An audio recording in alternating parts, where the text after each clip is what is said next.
판결문에는 이런 문장이 있다.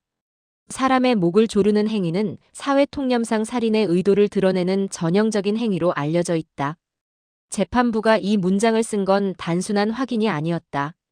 이 문장은 이 재판에서 가장 긴 시간 동안 법원이 머물렀던 자리를 가리킨다. 피고인이 끝까지 부인한 한 가지, 바로 살인의 존재 여부였다. 법정에서 피고인은 일관되게 같은 말을 반복했다.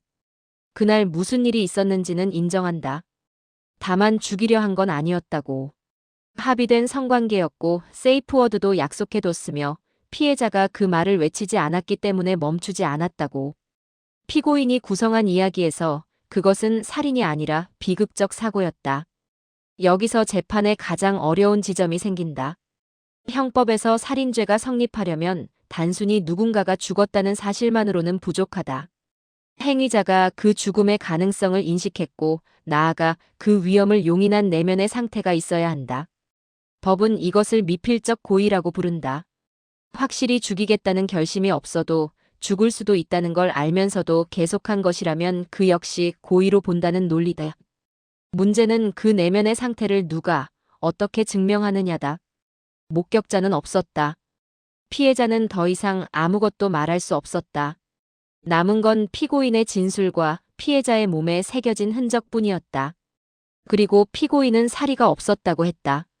재판부는 그 말 앞에서 멈춰야 했다. 이 재판의 긴장은 여기에 있었다. 법원이 찾아야 했던 건 고백이 아니었다.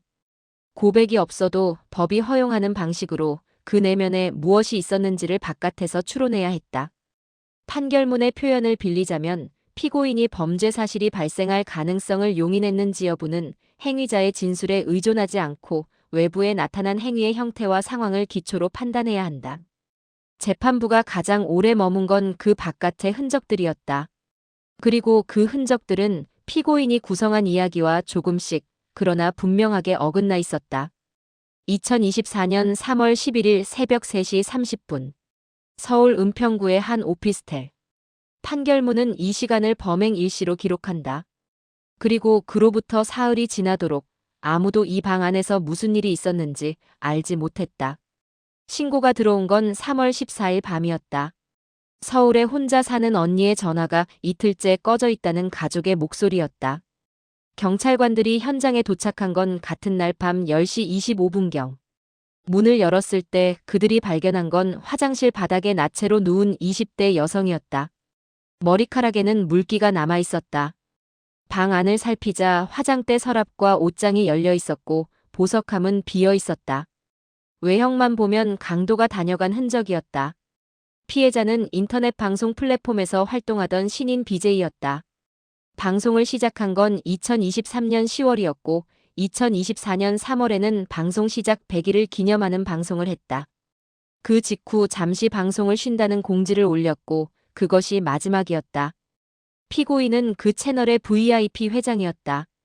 판결문에 따르면 피고인은 2023년 12월부터 2024년 3월까지 피해자에게 1,200만 원 상당의 하트를 선물했고 방송 채널에서 후원 순위 1위를 기록하고 있었다.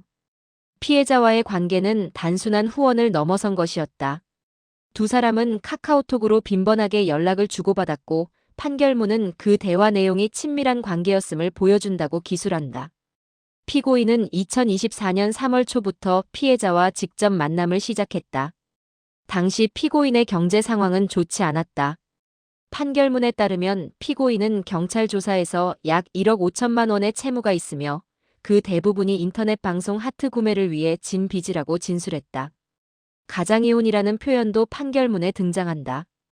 피고인과 전처는 2024년 2월 법적으로 이혼 신고를 마쳤지만 실제로는 사실혼 관계를 유지하고 있었다. 채무 문제를 피하기 위한 형식적 조치였다. 3월 11일 새벽 두 사람이 함께 있었다는 사실 자체는 다툼이 없다. 피고인도 그날 피해자의 오피스텔에 있었다는 점은 인정했다. 그러나 그 이후의 이야기는 피고인이 진술을 바꾸면서 비로소 구체적인 형태를 갖추기 시작했다.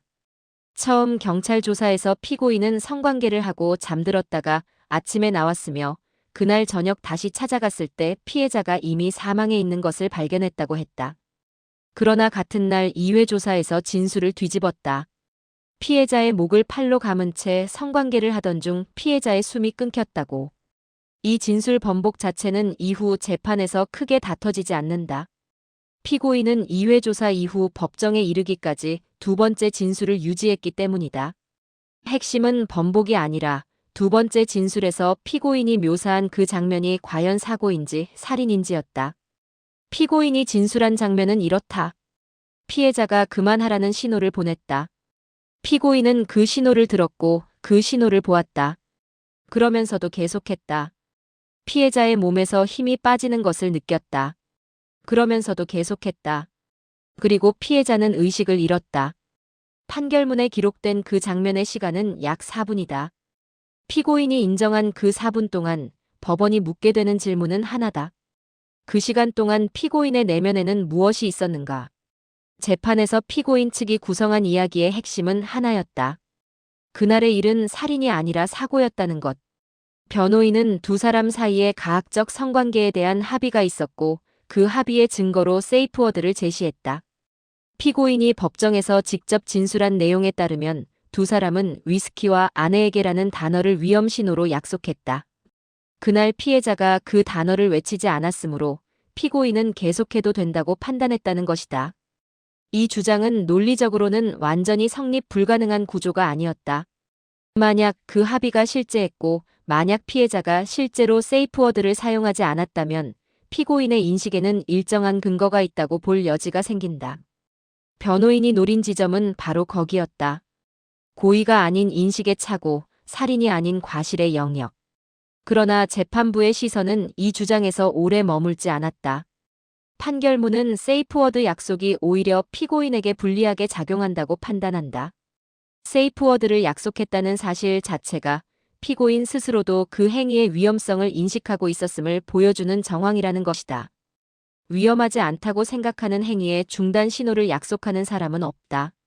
재판부가 이 논리를 판결문에 명시한 건 변호인의 주장을 수용하지 않겠다는 분명한 선언이었다. 검사 측은 피고인에게 적어도 미필적 고의 이상의 살해 의사가 있었다는 입장을 유지했다. 그 근거로 제시된 것들은 피고인 자신의 진술, 부검 결과, 그리고 피고인의 행동 패턴이었다. 부검 감정서에는 피해자의 안면 전반에 걸친 우열, 눈꺼풀 결막과 입술 점막의 점출혈, 그리고 후두 골격의 골절이 기록되어 있었다. 법의관은 법정에서 이 소견들을 설명했다. 골절이 동반된 골격 손상은 단순한 압박이 아닌 상당한 외력이 가해졌을 때 나타나는 결과라는 취지였다. 판결문은 이 사실을 근거로 피해자의 목에 작용한 힘이 가볍거나 일시적인 것이 아니었음을 인정한다. 피고인 측은 이에 대해 심폐소생술을 시행했다는 주장으로 맞섰다. 부검 과정에서 피해자의 가슴 유방 보형물 삽입 부위 근육층에서 국소적 출혈이 발견된 것이 그 증거라는 것이었다. 소생을 위한 노력이 있었다면 회피 의지가 있었다는 주장으로 이어지는 구조였다. 재판부는 이 주장도 받아들이지 않았다. 판결문은 해당 소견만으로 심폐소생술이 실제 시행되었다고 인정하기 어렵다고 판단했다. 더 직접적인 근거는 피고인이 그 이후에 한 행동들이었다. 119에 신고하지 않았다. 피해자의 사체를 침대에서 화장실로 옮겼다. 사체에 물을 뿌렸다. 피해자의 휴대전화와 태블릿 PC를 들고 나갔다. 이 일련의 행동들을 재판부는 결과 회피 노력이 아닌 증거인멸의 시도로 읽었다. 이 재판에서 가장 날카로운 충돌 지점은 따로 있었다. 피고인과 피해자의 몸 사이에서 피고인의 DNA가 검출되지 않았다는 감정 결과였다. 국립과학수사연구원 감정관은 법정에서 이 사실의 의미를 이렇게 설명했다. 정관수술을 받은 남성도 성관계 과정에서 상피세포가 떨어져 나오는 것이 일반적이며 사망한 피해자가 씻지 않은 상태에서 이처럼 DNA가 전혀 검출되지 않는 경우는 지금까지 본 사례 중 처음이라고. 피고인은 피해자의 사체에 샤워기로 물을 뿌렸다고 진술했다. 그것으로 DNA가 완전히 제거될 수 있는지에 대해 판결문은 그 설명만으로는 이 결과를 납득하기 어렵다고 명시한다. 가능했지만 선택되지 않은 길은 하나 더 있었다.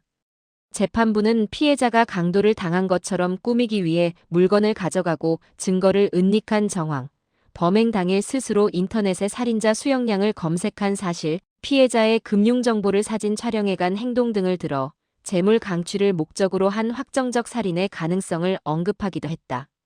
그러나 검사는 이 사건을 그 혐의로 기소하지 않았다. 재판부가 판단할 수 있는 영역은 기소된 사실의 범위 아니었다. 더 넓은 가능성이 보였어도 법원이 걸어갈 수 있는 길은 공소장이 그어놓은 선 아니었다. 이 지점에서 판단은 쉽게 넘어가지 않았다.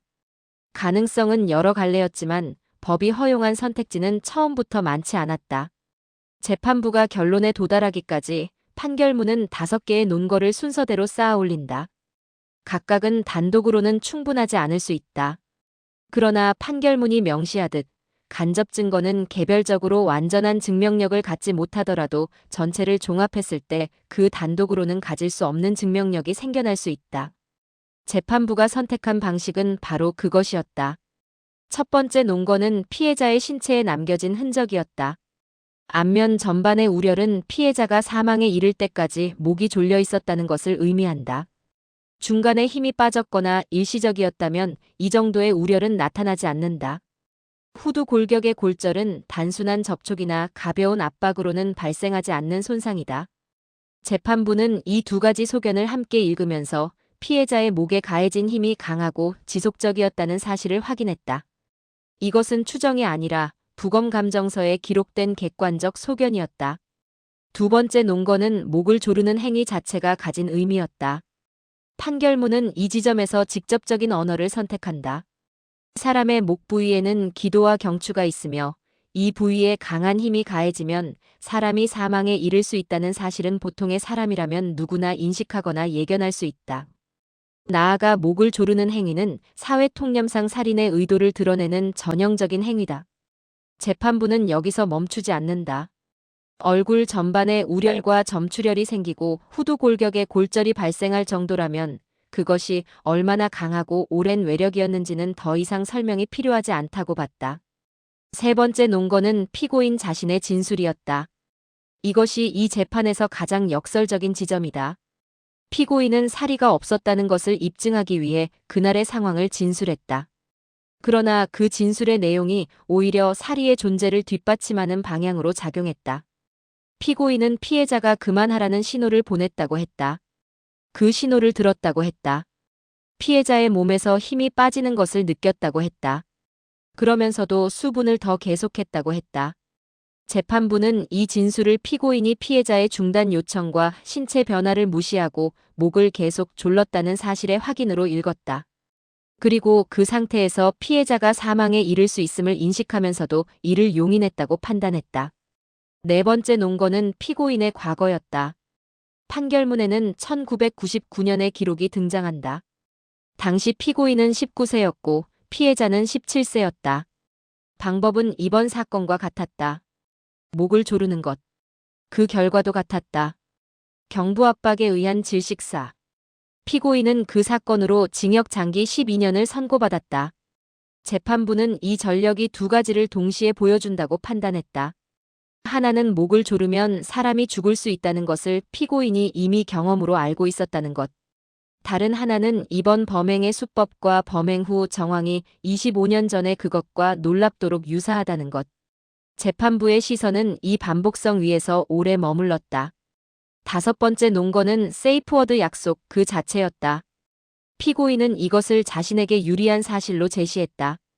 피해자가 약속된 단어를 외치지 않았으므로 자신은 계속해도 된다고 판단했다는 논리였다. 그러나 재판부는 이 주장을 정반대의 방향으로 읽었다.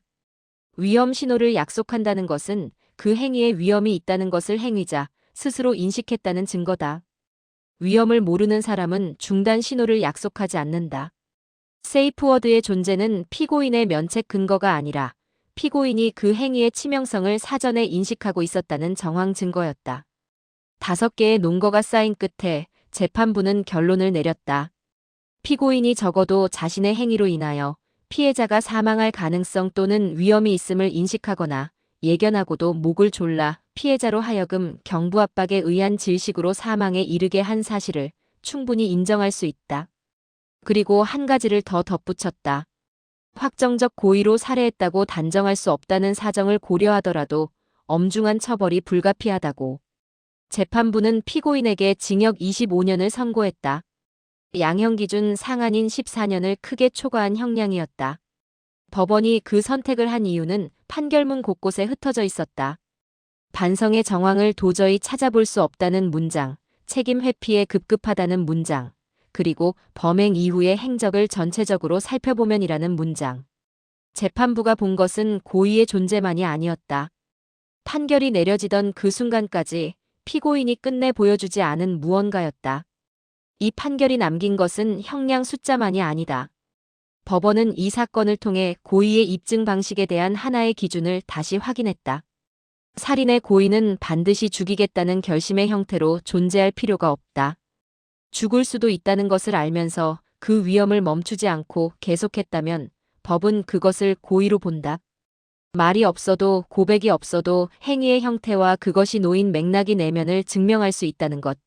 재판부는 그 논리를 5개의 논거로 쌓아 올렸고 그 구조는 앞으로도 유사한 사건에서 판단의 기준점이 될 것이다. 이 사건은 또한 디지털 후원 문화가 만들어내는 관계의 성격에 대해 질문을 던진다. 피고인은 피해자에게 1,200만 원을 후원했고 스스로를 가장 가까운 존재로 인식했을지 모른다. 그러나 후원은 관계를 사는 행위가 아니다. 금전이 오갔다는 사실이 상대방에 대한 어떤 권리를 만들어내지 않는다는 것. 그 당연한 전제가 이 사건에서는 작동하지 않았다. 플랫폼 위의 친밀감이 현실의 관계로 넘어오는 순간 그 경계가 얼마나 취약해질 수 있는지를 이 사건은 보여준다. 재범이라는 사실 역시 이 판결을 무겁게 만드는 요소다. 피고인은 25년 전 동일한 방법으로 동일한 결과를 만들었고 형사처벌을 받았으며 출소 이후 다시 같은 자리에 섰다. 재판부가 전자발찌 부착 15년을 함께 명령한 것은 형벌 이후의 시간에 대한 판단이기도 했다. 처벌이 끝나는 지점에서 사회의 책임이 시작된다는 인식, 출소 이후의 삶을 어떻게 관리할 것인가에 대한 법적 답변이 이 명령에 담겨 있다. 피해자는 방송을 시작한 지 100일을 기념하는 영상을 올리고 잠시 쉰다는 공지를 남겼다. 그리고 돌아오지 않았다. 판결문 어디에도 피해자의 이름은 적혀 있지 않다. 그러나 판결문 전체가 그 이름 없는 사람을 향해 쓰여 있다. 법원이 이 사건에서 마지막으로 한 일은 징역 25년을 선고한 것이 아니었다. 피해자의 죽음이 사고가 아니었음을 기록으로 남긴 것이었다. 그것이 판결이 할 수 있는 일의 전부이기도 하고 때로는 그것이 전부여야 하는 이유이기도 하다. 우리는 이 판결 앞에서 한 가지를 생각하게 된다. 누군가의 신호를 무시하는 것이 어느 순간부터 법의 영역에 들어서는지. 그 경계는 언제나 명확하지 않다. 그러나 경계가 흐릿하다는 사실이 그 신호를 외면해도 된다는 의미는 아니다.